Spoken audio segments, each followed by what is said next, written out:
Hello, everybody, and this is Stacy from The Advisor. And today I'm very excited because we have a very special guest. It's Stavros Mastorginis, and he is one of our podcast experts on. He has his own podcast show, and he's part of our podcast community team. And he helps to teach people about fitness. He coaches and he helps people lose weight and get into better health. And today he's going to talk about the true Mediterranean diet and what that really means. So I'm going to hand it over to Stavros, and he is going to talk about the true Mediterranean diet and help you improve your overall health. Thank you, Stacy. Thank you for having me on the show. I'm really excited to talk about it because I think you hear about the Mediterranean diet all the time, and I think is ranked number one now as with the healthiest diets. But I think a lot of experts have left out parts of the diet which I think are very critical Yeah. to good health. And so that's why I want to talk about it today. So, if I ask you, what do you think of the Mediterranean diet? What is it about? What comes to mind? What are the first things that come to mind? Right? Mostly the foods that we eat and the foods we don't eat. Yes. And I think pretty much everybody talks about that. Matter of fact, one of the shows I was watching, the Blue Zones, which Ikaria, one of the Greek islands, is part of the Blue Zones. That's areas on Earth that people live long, healthy lives. Yes. They talk about the foods, and again, they left out some very important aspects of it, which are Mediterranean cultures overall don't eat breakfast. Mm-hmm. And I think that's something nobody talks about. As a matter of fact, one of the shows I was watching, they were talking about what people in Mediterranean cultures eat for breakfast. What they talked about was what we ate on the weekends. A little background, I was actually born and raised on the Greek island. So I was raised on the Mediterranean diet. So I can talk, I've seen it firsthand. I was raised with it. So I really know it. I didn't just study, I want to say that to the audience, so I didn't just study Mediterranean diet. And so that's the first thing I want to talk about. Is like, we did not eat breakfast. On the weekend, sometimes we ate something, but during the week, even as kids, my parents never forced us to eat something in the morning. Now, if we were hungry, we ate. If we were not hungry, we did not eat. Adults, on the other hand, I would say 90% of the time did not eat breakfast. That Right. we have some Greek coffee, which is basically the same thing as like close to espresso with no milk, Mm-hmm. and that's all they would have. And then we'll go to work. And the first thing that we eat, it would be at lunchtime. And somehow they survived till the lunchtime without eating breakfast. Because I keep hearing this thing about, oh, you got to eat breakfast for energy. Says who? I mean, who came up with that? Right. And that's, by the way, because when I took nutrition in school here in the States, one of the first things that I learned was breakfast is the most important meal of the day. Mm-hmm. And I remember actually I raised my hand in one of the classes and I said, well, when I lived in Greece, we never ate breakfast. And we're very healthy and thin. Yeah. And actually that it's interesting, the teacher just dismissed me. Like it was like an exception or something. And she went on with the class. And Mm-hmm. that stuck with me. And I'm like, well, how come here they're teaching us that breakfast is the most important meal of the day? And yet in Greece, nobody ate breakfast. And Right. then when I start looking at other healthy regions, like the blue zones, you notice the same thing.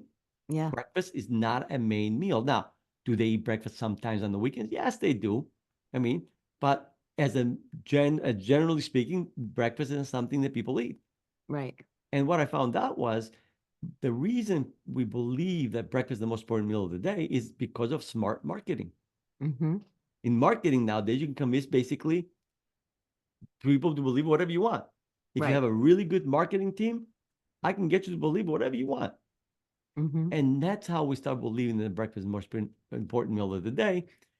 And and to me, the benefits are tremendous because by going for 16 hours or longer without food, and by the way, by skipping breakfast, you get to go for at least 16 hours without eating. So let's say, typically people finish eating dinner by 8 o'clock, let's say, Yeah. and then if you eat the next day around 12, that's your 16 hours. Well, like similar to intermittent fasting in a sense, that's what we basically did, Right. and that was part of our culture. The benefits are tremendous. Number one, it makes your body more efficient in burning fat. Mm-hmm. Isn't that what we want? Right. It makes your body more efficient, more sensitive to insulin. prevents Mhm. diabetes. It makes your body more sensitive to leptin. That's the hormone that tells your brain that you're full. So Yes. by skipping breakfast and going for prolonged periods, Mhm. your brain becomes more sensitive, which means you get fuller easier. Yes. And then you have the process called autophagy that starts taking place, which is a process the body gets rid of mutated and dysfunctional cells, which is the precursors to a lot of cancers. Yeah. And then also gets rid of misfolded proteins, which are the precursors to a lot of the mental diseases. Yes. So to me, that's why Icaria, which is trying to remember off the top of my head, I think it's like 1/3 of the population is over the age of 90, and there's Yeah. virtually no mental disease on the island. Mhm. And unfortunately, we only have been looking at what they eat, and we try to give credit to the foods that they eat, which, by the way, they eat very healthy foods, Yeah. but they forgot that how they eat. And to me, Mhm. that's one thing. They don't eat, they go for 6 hours all along without eating. The other Yes. thing they keep in mind, how do they eat? Like, how do we eat in Greece? Mhm. And I think that plays a very big role. Yes. When you eat, like, in Greece, we have a 3-hour lunch break. Or Mhm. had. Mhm. How much break do we get here? 10, Right. 15 minutes, 20 minutes maybe? Yeah. So you have to woof your food down. You don't even get to enjoy it. Has that ever happened to you? Where you're Oh my eating goodness. lunch, you're in a hurry, you look down and the plate is empty already, and you're like, did I eat everything already? Yeah. Mhm. And again, the mindless eating. And that's the thing. We had 3 hours to eat. So we took an hour to eat, and then we took a nap afterwards. Right. So we ate mindfully our food. We chew that food. We didn't just swallow it. Yeah. And guess what? When you eat slow and mindful, you end up eating less food without even trying. Right. So that made a big difference. Also, we ate not under stress. Did you know actually you could be eating the same food, but depending on how you felt when you were eating it, Mm. will have different effects on your health? So let's say you're eating something that's considered bad. Yeah. Just the fact that you feel that the food is bad and you're eating it, it will have worse effects on your body than if you ate the exact same food and feeling, something, it's okay to eat it once in a while. Right. So that's why in Greece we had a fair share of junk food. But Mhm. when we ate it guilt free. Yes. Which, by the Mhm. way, junk food tastes much better when there's no guilt that follows it. Just so you know, always it tastes so much better. It does. So, and again, nobody talks about that. And to me, the biggest one that it was drilled into our head as kids is eat out of true hunger. Yeah. How many nutritions do you know or diets that teach people make sure you're hungry before you eat? Right. You never hear about it. No. And yet, when I lived in Greece as a child, it was drilled into our heads not to ruin our appetite before a meal. Right. So in school, there was no lunch periods, by the way. We had like a 10 or 15-minute break between classes. My mother Mhm. would give us money. And when we got hungry, because a lot of times, again, we did not eat breakfast, we will get a snack. Right. Now, if it was past 12 o'clock, even if I was hungry, I would not eat anything because I knew by 1:30, 2 o'clock, I had to be home to eat lunch. Right. So even as a child, I knew not to eat something, although I was hungry, because I wanted to be hungry when I got home. Right. We don't teach that to our kids anymore. And I think that's part of the reason why even our kids are so overweight. Yeah. The kid, yeah, oh, I'm hungry, but we're eating it in an hour and they get a snack. Why are you getting a snack? You're gonna eat in an hour, but I'm hungry now. So hunger is not an emergency. Right. And I think we've been taught that, hunger is an emergency or something. And like I said, unless you're diabetic, unless you have some health issue, Yeah. the average person, nothing bad happens to you. As a matter of fact, good things happen. The body, as a matter of fact, I tell my clients that to look at hunger, change the way you view hunger. Mhm. You see, most people view hunger as an emergency. I tell my clients, view it as an opportunity for your body to utilize the stored energy that you have. You fat, in other words. Mhm. So by changing the way you look at it, all of a sudden, you don't mind being hungry for an hour or two because you're like, oh, great, I'm burning more fat now. Right. Or the fact that the body is recycling the mutated or dysfunctional cells. That's also great because, oh, Right. I'm lowering my chance of developing cancer, or Right. is recycling misfolded proteins during the time. Yeah. Do you see how all of a sudden you change your mindset? Yeah. And that's, to me, it's what we need to do. We need to start changing the way we look at things, Mm-hmm. because the way we look at things affects how that food affects our health. It actually affects our health overall. Right. I'll give you another example. You could be eating the healthiest diet, but still ruin your health Yeah. based solely on the fact that if you eating healthy stresses you out because you really don't enjoy the food and it takes a lot of effort for you to eat healthy, that Yeah. stress actually it's bad for your health. Right. You're better off eating a diet that's not so healthy but creates less stress than eating a very healthy diet that creates stress. Right. And that's one thing is like when we ate in Greece, even when we ate, because again, we wouldn't, nobody ate perfect. We Yeah. ate a fair share of junk food. But when we ate our junk food, there was no guilt. There was no feeling bad. Yeah. I remember like as a kid on the weekends, if there was a good movie on, my mother would get a potato chip and Coke or Mm-hmm. Pepsi, you know, and we had it. It was fine. But it was something we had once in a while. And when we did have it, we didn't feel guilty. Right. Yes, we knew it wasn't the best thing, but if you have it once in a while, nothing bad happens. Right. Does it? I mean, does it make sense though? I mean, I think that's something that it's missing when people talk about the Mediterranean diet. Yes, that makes sense. I think mindset is huge when it comes to losing weight. And I think, I like the Mediterranean diet and the way it's made and family members, I remember when I went to Greece and even when I was in Italy, it was your biggest meal was at lunchtime. Yeah, And breakfast if you were hungry in Italy, they offered you a pastry if you were hungry, and that was pretty much the extent, and a cup of espresso.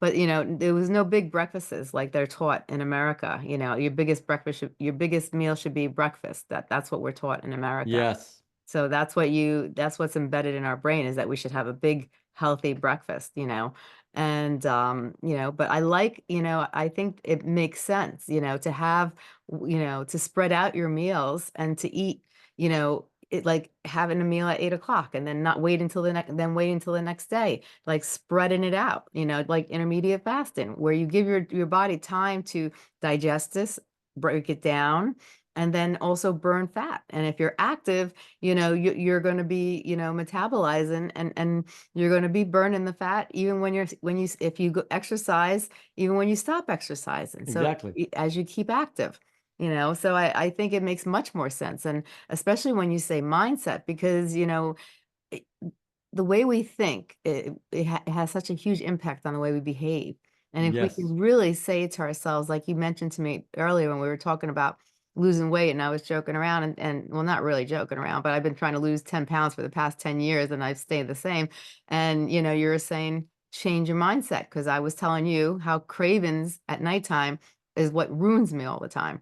And you said, change your mindset. And I think that makes sense is changing your mindset, changing the way you do things, looking at the Mediterranean diet, how healthy it is, and the things that you don't do, think about it. And I like how you said, to focus on the positive effect about, in your head, think about what you're going to look like if you lose the weight. And that will yeah, motivate you to actually stay on track. Because if you're thinking about it, maybe if you lost 1 or 2 pounds and then you think about, oh my God, if I lost 10 pounds, imagine that, that's going to motivate you to want to be more diligent with yourself.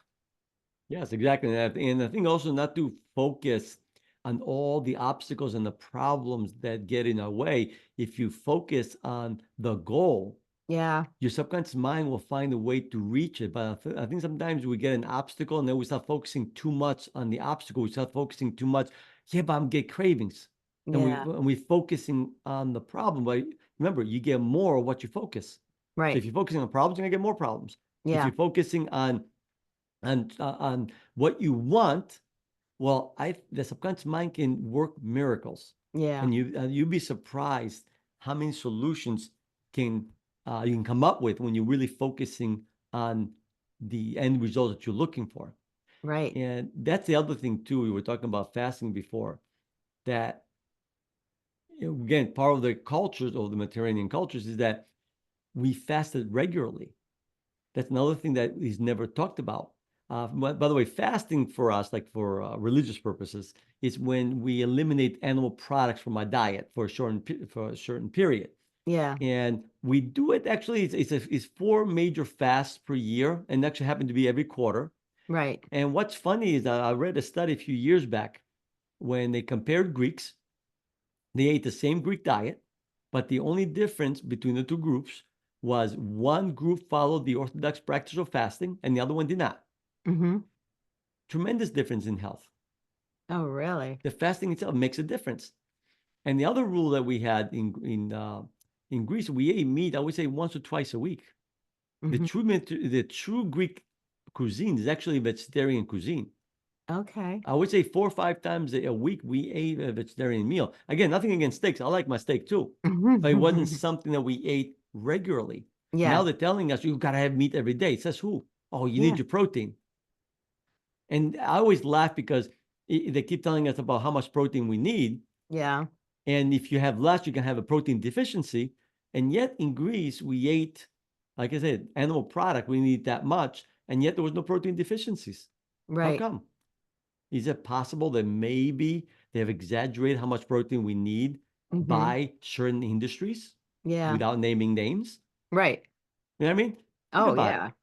Because I think everything, unfortunately, a lot of the information that we get, it comes down to somebody making money on it. And that I think Yes. sometimes that's how a lot of misinformation has come out. Mm-hmm. And I think, I don't know, we talked about on the last show, we talked about how bacon and eggs became popular. Yes. Yes. Yes. It was a marketing campaign by Beech-Nut Packaging Company to increase the sales of bacon. That was back in 1921. Very successful campaign, by the way. As we can see, it changed how Americans eat breakfast. It was an effort to increase the sales of a certain product. And again, look at all the studies on breakfast. Who is the major companies who's paying for those studies? 99% of them are cereal companies. Yeah. And again, I like cereal, by the way. I enjoy my cereal, but I will have cereal for lunch or for dinner sometimes. Yeah.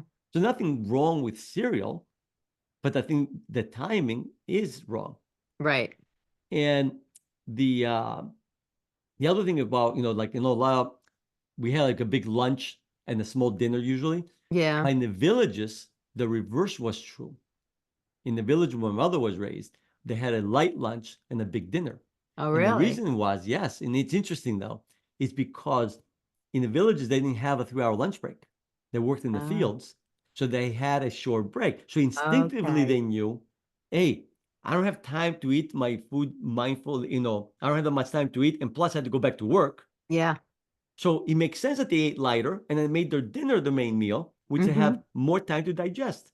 Right. Because in the ancient Greek times, we talk about Socrates' time, Yes. the saying was actually that if you want to live a long and healthy life, you should be content with eating one meal a day, only when you're hungry, Mm-hmm. and never eat unless you have time afterwards to rest.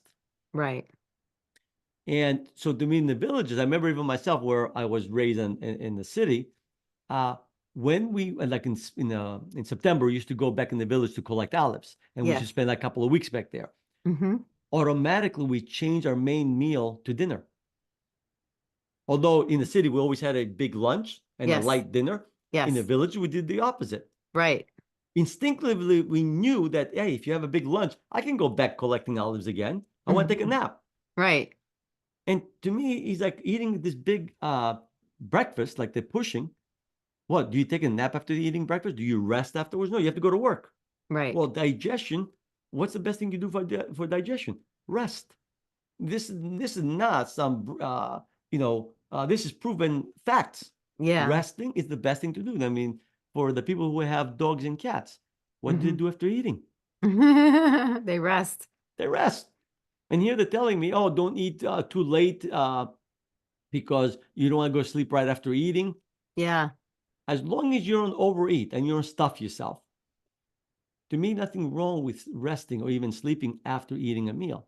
Yeah. Now, there is exceptions, there are always exceptions, but as a general rule, because I know some people, when they eat and then they lay down to sleep, they have digestion problems.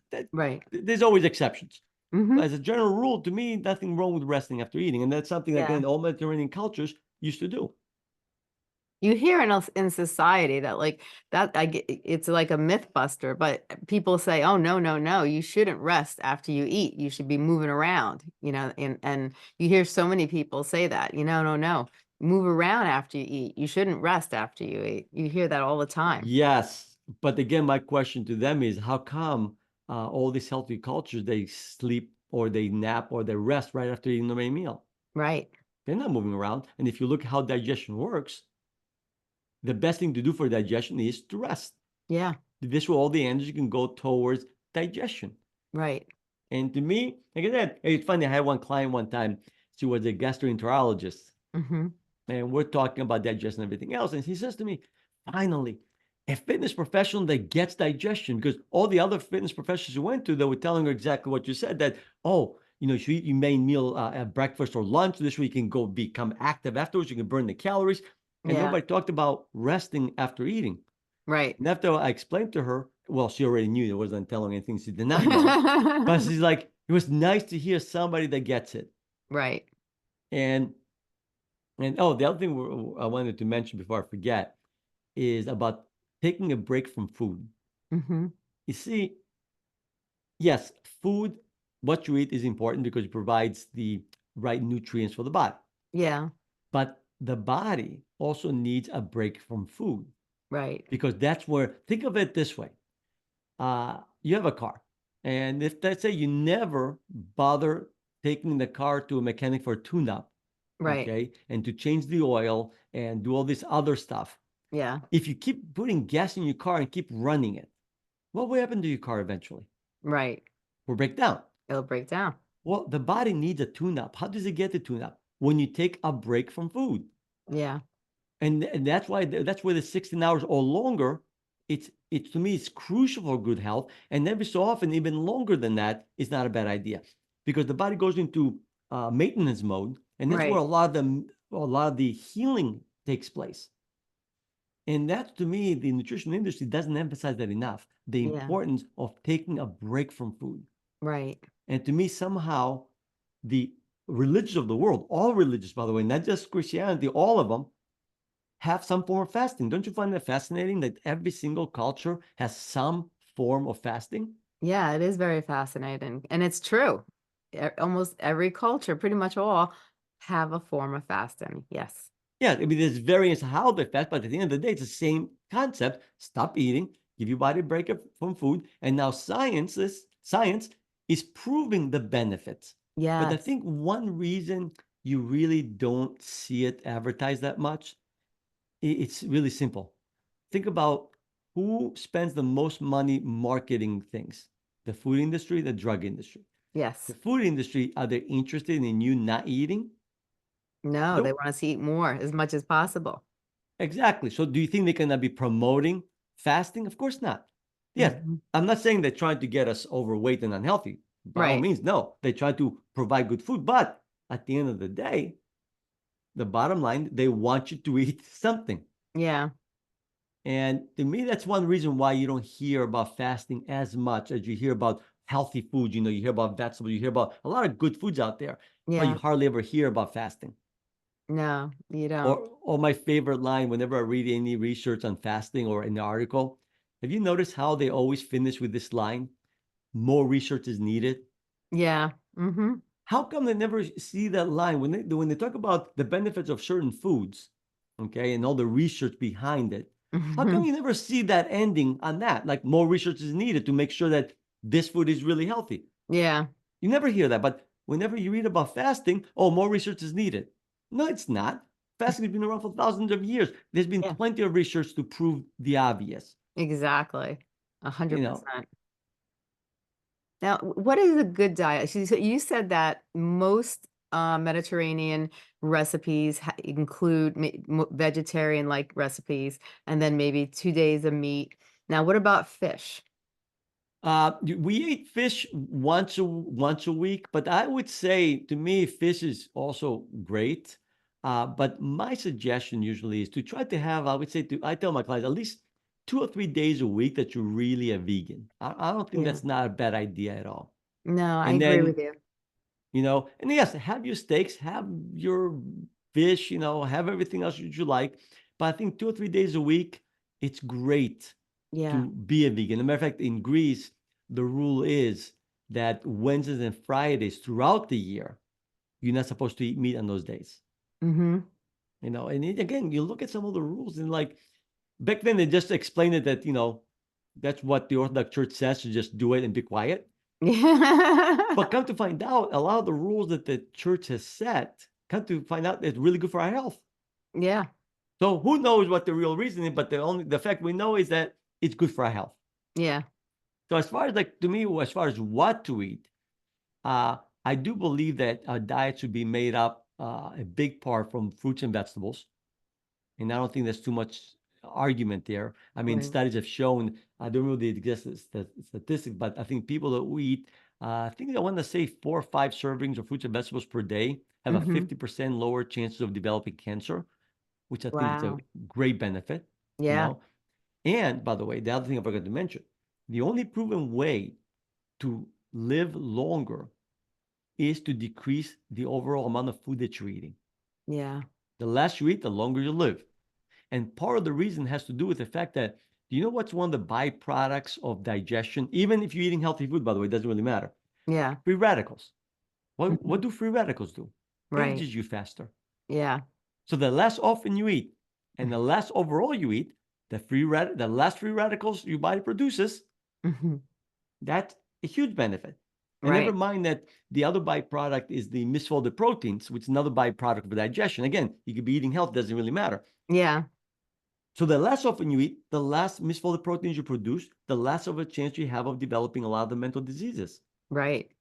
So again, it's not a coincidence that if you look at healthy regions, the amount that they eat a lot less than we do. I was looking at the Okinawa study. Yeah. Uh, Okinawa, people eat, I try to remember, I think it was around, the average of around 1,300 calories per day. Hmm. But even if you go by the height to weight ratio, the height to weight, Yeah. according to our formulas, they're under eating. Right. So to me, it's like, wait a minute. Obviously, they're not under eating, because if they were under eating, they would have been skeletons and would be dead by now. So could it be that our formulas are off? Right. They're overestimating how much food we really need. And Yeah. again, who came up with those formulas? Right. And I tell you one more thing, which is interesting. Do you know who is the biggest pusher of exercise equipment and exercising and activity? The food industry. Oh, really? Yes, because they're trying to convince us that, you know, exercise more. Don't eat less, exercise more. Right. And to me, the healthiest choice, obviously, you want to be active. The Yeah. healthier choice is always to eat less. Right. There's a much healthier choice. And it saves you money too, by the way, which I think it's a nice benefit. Yeah. Definitely it does. I think that's a great idea. It's funny, but most of the marketing is done by different industries, and they're promoted by in different industries. And I always say to people, look at where they're getting their facts from, Yes. and so many people I see on the internet, they read these articles, they follow it through, they think it's everything, and they think it's like gold, and they don't even know where the resources are coming from. They don't know how accurate the information is. And I think that's why so many people get confused, because there's so many different things out there, and a lot of it is inaccurate. And I think even in today's society, we have to really focus on what we really put into our bodies. I love the Mediterranean diet. I grew up on the Mediterranean diet. My father actually got his diabetes controlled by eating, he's used to it, but Yeah. by eating the Mediterranean diet, and he actually cut his meals down to one meal, and then if he got hungry, he had a little snack, but that was about it. And he lost the extra weight, and he actually his weight stabilized, and his diabetes went back to normal. And Nice. uh, so it does make a difference what we put in our bodies, and how much we eat and how long, because I think our society in America, where, we have so many snacks, people are grabbing granola bars in between. It's like one of the worst things you could do is have a granola bar, especially if you're trying to lose weight, you know, Yeah. and we got too many wrong messages out there on because there's so many things out there, so many fad diets. There's so many companies selling so many different programs, and it's very confusing for somebody who doesn't understand, which what should I do? What's the best option? Um, for people who are out there and they're so confused, can you explain to them the importance of why, eating a Mediterranean diet and having a good mindset is better than most of these programs and products out there? Yeah, actually, I'm gonna answer this question by telling you about this debate that I had on the radio station one time. They Mhm. had brought in what I like to call a regular nutritionist, Yeah. and we went back and forth about our beliefs, and we had studies to back everything we said. And there was, we kept going back and forth, back and forth. I had my studies, she had her studies, and at the end, I said to her, we could be here all day talking about studies. I can find a study to prove whatever I want. Now, here's Right. my question. Can you show me one healthy culture that eats the way that you guys are recommending? There isn't one. Right. If you look at all healthy cultures, the food that they eat might vary. But you know what does not vary? The fact that breakfast is not a main meal. The fact that on average they eat no more than twice a day. The fact that they do some form of fasting throughout the year. Yeah. The fact that they eat a low meat diet. Right. Those facts do not vary. Right. So to me, it's like whatever you look at a program and the whatever, look at the program. And the first question I'll tell people to ask themselves, can I see myself living with the advice that they're giving me for the rest of my life? Right.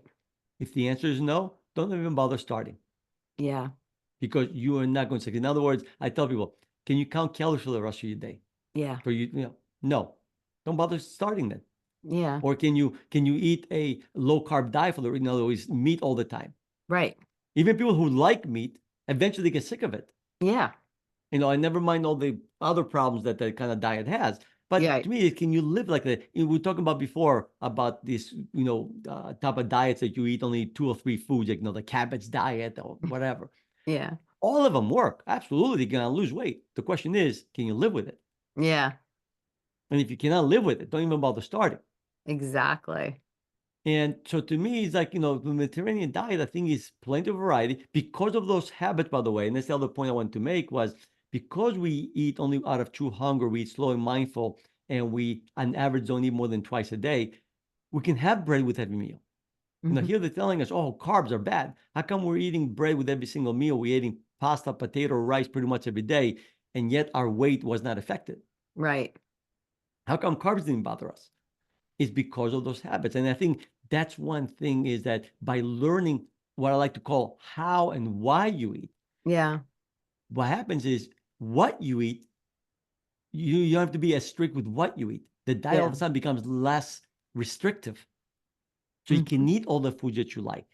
Right. And to me, it doesn't work. The question I always ask people is like, would you rather eat more often but be very strict with what you eat? Or Right. would you rather eat less often but eat whatever you want? Right. I'll take the second one, well, that's why I live now anyway. I'll take that any day of the week. Right. And this way I can eat my pasta, everything I love, Yeah. including my ice cream, my chocolate, all the good stuff too. You Right. know, Exactly. I I'm a think realist. I could see. What I think is great is that I think people, if you make it a lifestyle change and you don't think of it as a diet, then it becomes natural. I just got a Greek cookbook and it was like 500 pages of Mediterranean recipes. So it's like Yeah, there's so many different things you could do and so many different things you could eat. You're not really restricted. There's so many things you can make that are healthy. And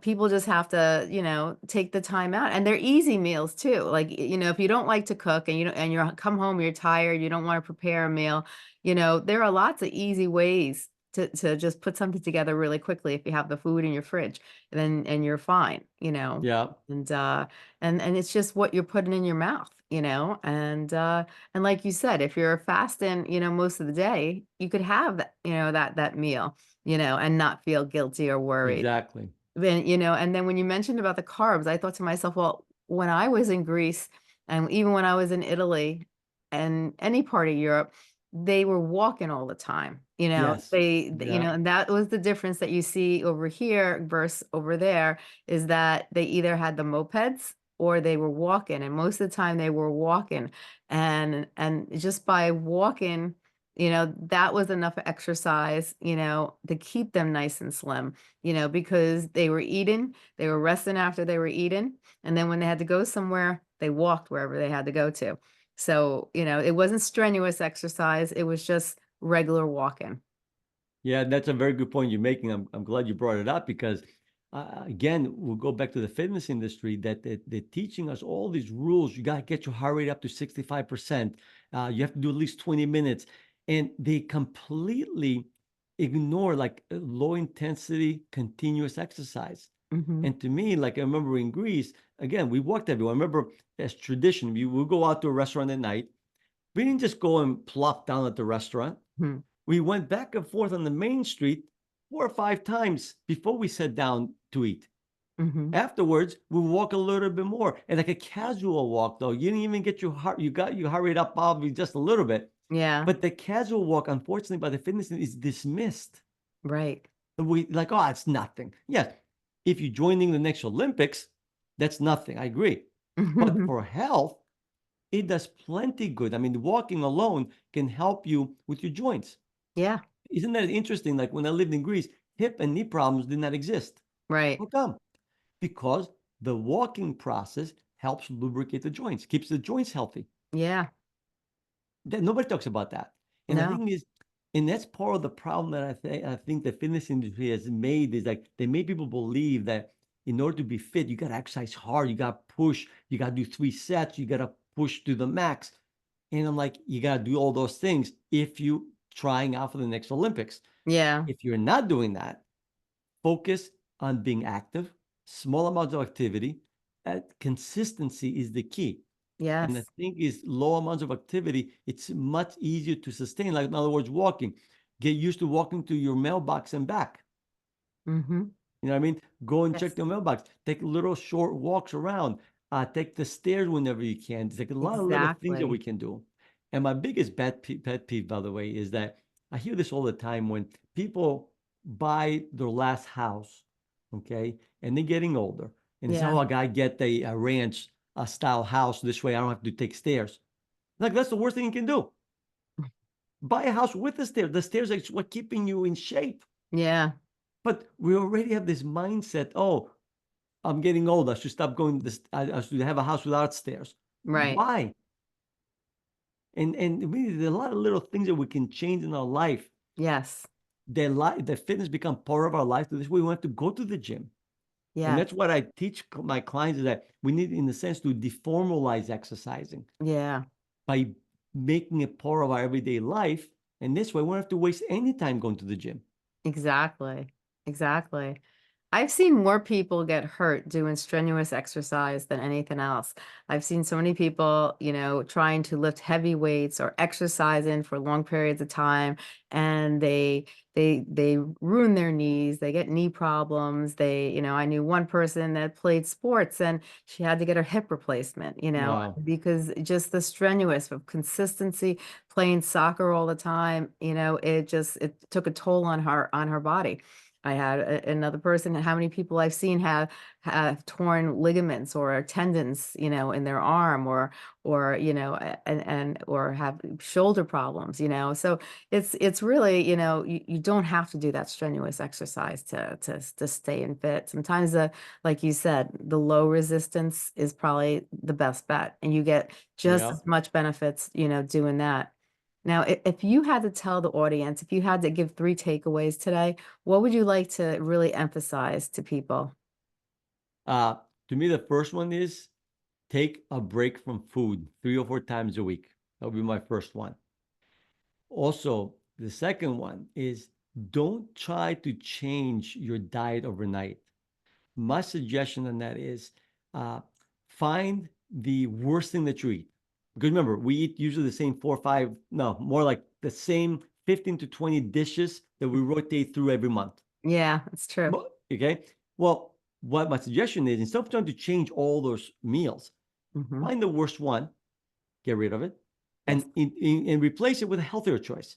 Mm-hmm. Once the healthy choice becomes easy for you to add to eat and to make, add another one. Right. Don't, and that's the best way to start changing what you eat. Right. Okay.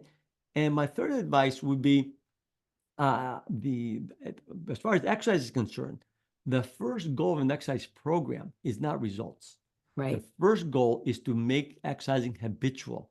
And the Mm-hmm. way you do that is by starting with very small steps. Right. So you want to develop the walking habit? Great. Start walking 4 or 5 times a week for Mm-hmm. 1 to 5 minutes. Right. You can't tell me you cannot find 1 to 5 minutes every day to walk. Exactly. But 20 minutes, on the other hand, you could. Right. But 1 to 5 minutes, you can't. And once you get into the habit of walking for 1 to 5 minutes, well, then Yes. it's much easier to build up from that. Yes. So that would be my three advice that I think that would be huge help to the audience.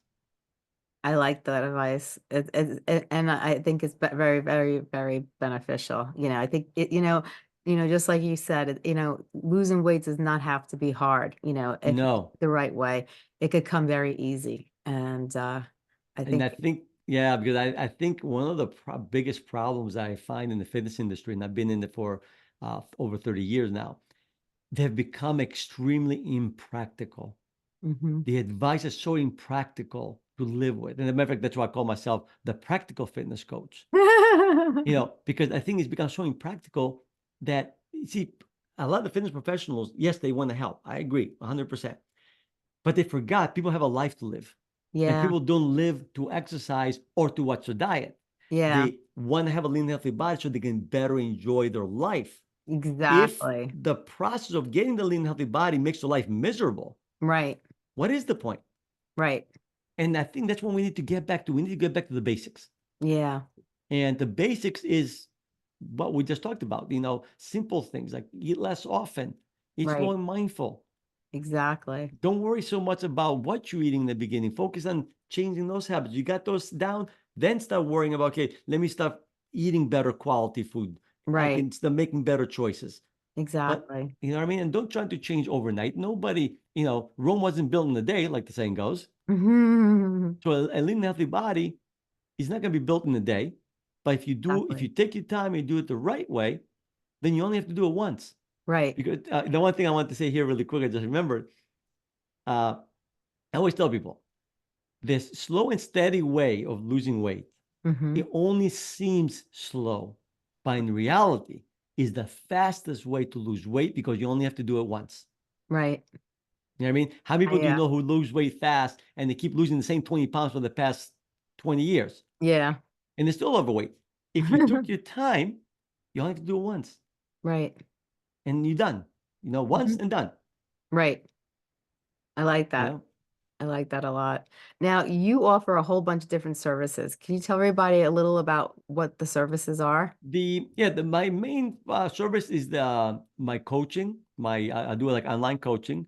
To learn more about my online coaching, you can go to thepracticalfitnesscoach.com. And there you can actually, I offer a free discovery call if you want to learn more about how my services work. And that, by the way, is absolutely free and absolutely no high pressure sales pitch at the end. Because I know a lot of people avoid those discovery calls Hmm. because to me, it's all about teaching people and how to lose weight the right way. Because I think the fitness industry has taken the wrong turn. Yeah. And although they want to help, they don't understand the average person who wants to be in shape, but don't want to make their life all about fitness. Yeah.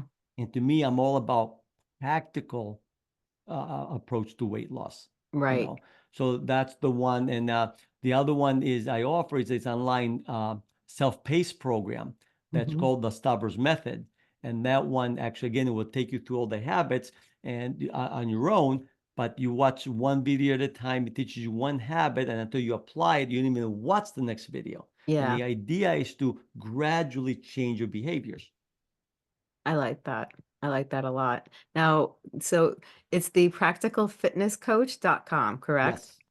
I Yep. like that a lot. That's This is, the for the online coaching. Like I said, when the people go on that site, they'll see the button for the free discovery call, And I hope they take me up on it. You're gonna learn a lot.